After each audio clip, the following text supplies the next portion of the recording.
Okay, so today we are working on Lab 12V, which is radiometric dating. So this will go through a couple of different components, one of which is the absolute age dating and the other is the relative age dating.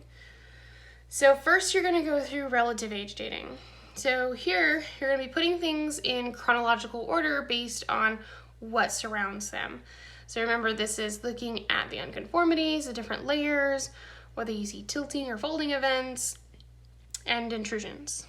Okay, so the first thing you're going to do is try to determine what the order of the cards are. So this is similar to like the laundry basket example I gave you in the PowerPoint, or the diagrams that we looked at.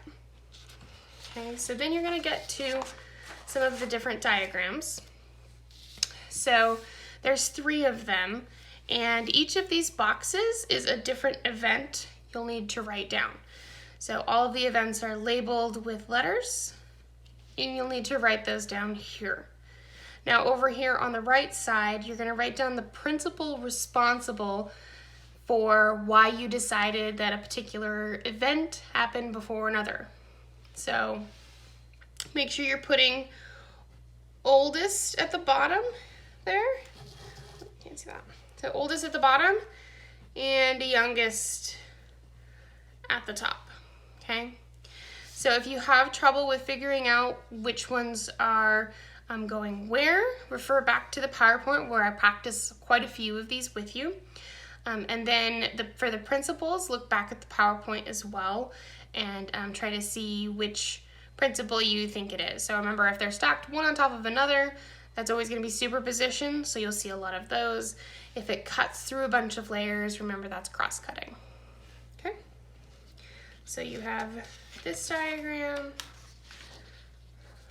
this one, and then that's it. So there should be the correct number of boxes here. If you have too many boxes, then you did something wrong, or if you have too little boxes, you did something wrong.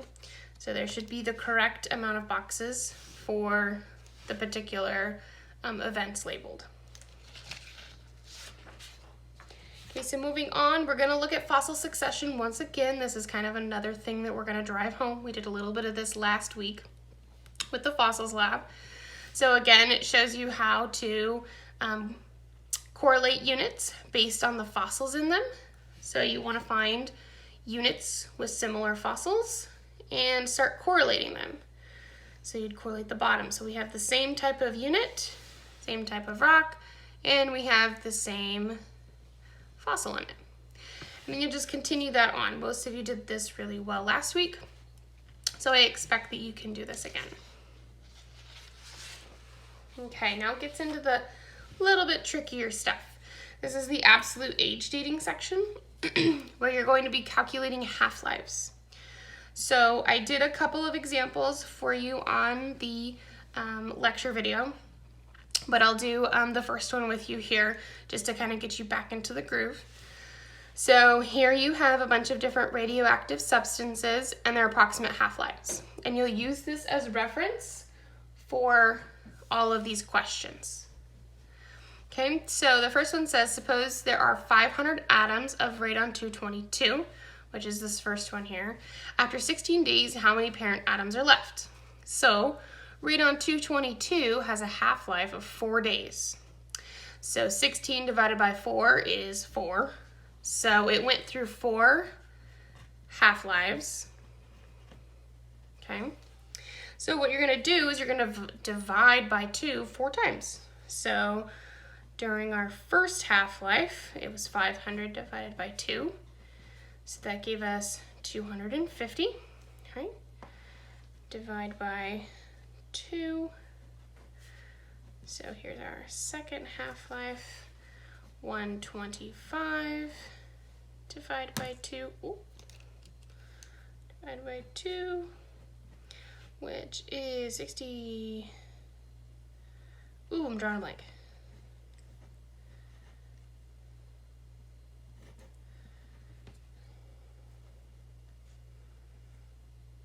Mm, 62.5.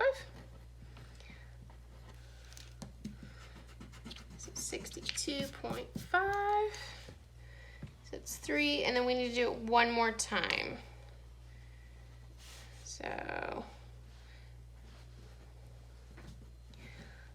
you can use your calculator for this because I am not as great in my head with division. Okay, so 31.25 atoms are left from the parent. So what we did is we did 4 half-lives. So we divided 500 by 2 once, and then that answer by 2, that answer by 2, and that answer by 2 to get 31.25 atoms. And you'll do the same thing for these other ones. I do have a couple of other examples in the lecture that kind of help you with some of the questions that don't particularly ask it the same way.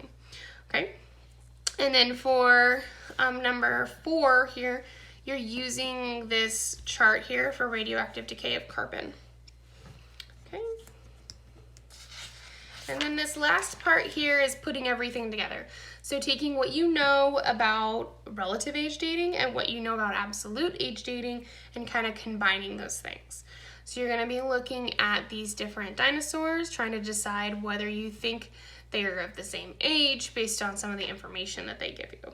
So these questions should be kind of a combination of the 2 types of age dating. So hopefully that helped you guys, and like I said, if you need anything or have any questions, feel free to reach out. All right, talk to you guys later. Bye.